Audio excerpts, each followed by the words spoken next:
Welcome back. ഇന്ന് try ചെയ്യാൻ പോകുന്നത് നല്ല സിമ്പിളായിട്ടുള്ളൊരു ബ്രേക്ക്ഫാസ്റ്റ് റെസിപ്പിയാണ് കേട്ടോ. അപ്പോൾ നല്ല ക്രിസ്പിയും അതുപോലെ തന്നെ നല്ല പഫി ആയിട്ടുള്ള ഒരു പൂരി തന്നെ റെഡിയാക്കി എടുക്കണമെങ്കിൽ ഇതുപോലൊന്ന് ട്രൈ ചെയ്ത് നോക്ക്. അപ്പോൾ വീഡിയോ ഫുള്ളായിട്ട് കാണുക. സബ്സ്ക്രൈബ് ചെയ്യാത്തവരൊന്ന് സബ്സ്ക്രൈബ് ചെയ്യണേ. അപ്പോൾ അതിനായിട്ട് നമുക്ക് വേണ്ടത് ഒരു പാത്രത്തിൽ കുറച്ച് വെള്ളവും അതിലേക്ക് കുറച്ച് ഉപ്പും കൂടെ ചേർത്തിട്ട് ജസ്റ്റ് ഒന്ന് മാറ്റി വെക്കുക. ഇത് നമുക്ക് മാവൊന്ന് കുഴച്ചെടുക്കാൻ വേണ്ടിയിട്ടുള്ളതാണ് കേട്ടോ. അതിനുശേഷം ഒരു ബൗള് എടുത്തിട്ട് അതിലേക്ക് ഞാൻ 1 കപ്പ് ഗോതമ്പ് പൊടിയാണ് ചേർത്ത് കൊടുക്കുന്നത്. അപ്പോൾ നിങ്ങൾക്ക് നിങ്ങളുടെ അളവിനനുസരിച്ചിട്ട് ചേർത്ത് കൊടുക്കാം കേട്ടോ. അതിനുശേഷം ഞാൻ 2 ടേബിൾ സ്പൂണ് റവ കൂടി ചേർത്ത് കൊടുക്കുന്നു. എന്നിട്ട് 1 ടേബിൾ സ്പൂണ് ഓയിലും കൂടി ചേർത്ത് കൊടുക്കുക. അപ്പോൾ നല്ല സോഫ്റ്റ് ആയിട്ട് തന്നെ നമുക്ക് കിട്ടും. അതിനുശേഷം നേരത്തെ മാറ്റി വെച്ചിട്ടുള്ള വെള്ളം ഇതിലേക്കൊന്ന് കുടഞ്ഞിട്ട് ഒന്ന് കുഴച്ചെടുക്കുക. നമ്മൾ ചപ്പാത്തിയൊക്കെ കുഴച്ചെടുക്കുന്നത് പോലെ നന്നായിട്ടൊന്ന് കുഴച്ചെടുക്കുക. പക്ഷേ ചപ്പാത്തിക്ക് നമ്മൾ കുറച്ച് ലൂസായിട്ടല്ലേ കുഴച്ചെടുക്കാറ്, ഇതിൽ കുറച്ച് കട്ടിക്ക് തന്നെ കുഴച്ചെടുക്കണം കേട്ടോ. എന്നാലേ നമുക്ക് നല്ല പെർഫെക്റ്റ് ആയിട്ട് തന്നെ കിട്ടുള്ളൂ.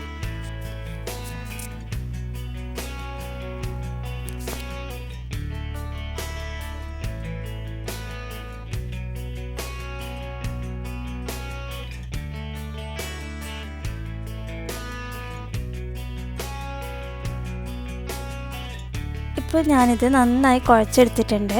ഇനി നമുക്ക് ഒന്ന് റെസ്റ്റ് ചെയ്യാൻ വെക്കാൻ വേണ്ടിയിട്ട് അതിന് മേലേക്ക് കുറച്ചൊരു എണ്ണ കൂടി ഒന്ന് പരത്തി കൊടുക്കുക. അപ്പോൾ നമുക്ക് കുറച്ച് കഴിഞ്ഞിട്ടുണ്ടെങ്കിൽ നല്ല സോഫ്റ്റ് ആയിട്ട് തന്നെ കിട്ടും. ഇത് ഒരു 15 മിനിറ്റോ അല്ലെങ്കിൽ 30 മിനിറ്റ് വട്ടം ഒന്ന് റെസ്റ്റ് ചെയ്യാൻ വെക്കണം. അപ്പോഴാണ് നമുക്ക് നല്ല കറക്റ്റായിട്ട് കിട്ടുള്ളൂ.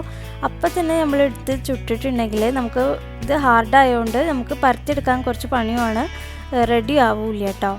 അപ്പോൾ അതെന്തായാലും ഒന്ന് ശ്രദ്ധിക്കുക. കുറച്ച് നേരം റെസ്റ്റ് ചെയ്യാൻ തന്നെ വെക്കണം, അപ്പോഴാണ് നല്ല സോഫ്റ്റ് ആയിട്ട് കിട്ടുള്ളൂ. ഇപ്പോൾ ഏകദേശം ഒരു 30 മിനിറ്റ് തന്നെ ആയിട്ടുണ്ട്. ഇപ്പോൾ കണ്ടില്ലേ, നല്ല സോഫ്റ്റ് ആയിട്ട് തന്നെ കിട്ടിയിട്ടുണ്ട്. ഇനി നമുക്കിത് ചെറിയ ചെറിയ ബോൾസ് ആക്കിയിട്ട് ഷേപ്പാക്കി എടുക്കുക. എന്നിട്ട് നമ്മൾ ഒരു പത്തിരി പ്രസ്സിലാണ് ഞാനിവിടെ ഉണ്ടാക്കുന്നത്. അപ്പോൾ പത്തിരി പ്രസ്സിൽ ഞാനിതൊന്ന് പ്രസ് ചെയ്തിട്ട് ഒന്ന് പരത്തിയെടുക്കുന്നുണ്ട്.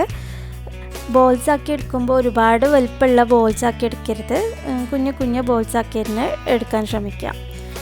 എന്നിട്ട് അതിന് ശേഷം ഞാൻ പത്തിരി പ്രസ്സിൽ ഇട്ടിട്ട് നന്നായിട്ടൊന്ന് പരത്തിയെടുക്കുന്നുണ്ട്. നല്ലതുപോലെ നൈസാക്കി പരത്താതിരിക്കുക, കുറച്ച് കട്ടിക്ക് തന്നെ പരത്തിയെടുക്കാം.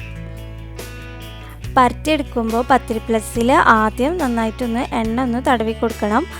അതിനുശേഷം നമുക്ക് മാവ് ഇട്ട് കൊടുക്കാം, അല്ലെങ്കിൽ ഒട്ടി പിടിക്കും നന്നായിട്ട്. അപ്പോൾ ഇത് ഞാൻ നന്നായിട്ടൊന്ന് പരത്തിയെടുക്കുന്നുണ്ട്. നല്ല നൈസും അല്ല, കുറച്ചൊരു കട്ടിക്കുമാണ് ഞാൻ പരത്തിയെടുത്തിട്ടുള്ളത്. ഇനി നമുക്ക് ഒരു പാനിൽ എണ്ണ ചൂടാക്കിയിട്ട് അതിലേക്ക് ഇതിട്ടിട്ട് നന്നായിട്ടൊന്ന് പൊരിച്ചെടുക്കും. ഇപ്പോൾ എണ്ണ നന്നായി ചൂടായിട്ടുണ്ട്. അപ്പോൾ ഞാൻ അതിലേക്ക് പൂരി ഇട്ട് കൊടുത്തിട്ട് നന്നായിട്ടൊന്ന് ഫ്രൈ ചെയ്തെടുക്കുന്നുണ്ട്. അപ്പോൾ നിങ്ങൾ ഫ്രൈ ചെയ്യുമ്പോൾ ജസ്റ്റ് ഇങ്ങനെ ഒന്ന് തൊട്ട് കൊടുക്കുക, അപ്പോഴാണ് ഇങ്ങനെ പൊങ്ങി വരിക കേട്ടോ.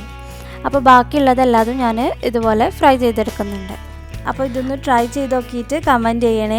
അപ്പോൾ വീഡിയോ യൂസ്ഫുൾ ആയിട്ടുണ്ടെങ്കിൽ എന്തായാലും ലൈക്ക് ചെയ്യുക, ചാനലൊന്ന് സബ്സ്ക്രൈബ് ചെയ്യുക. നെക്സ്റ്റ് യൂസ്ഫുൾ ടിപ്പായിട്ട് നെക്സ്റ്റ് വീഡിയോയിൽ കാണാം. ബൈ.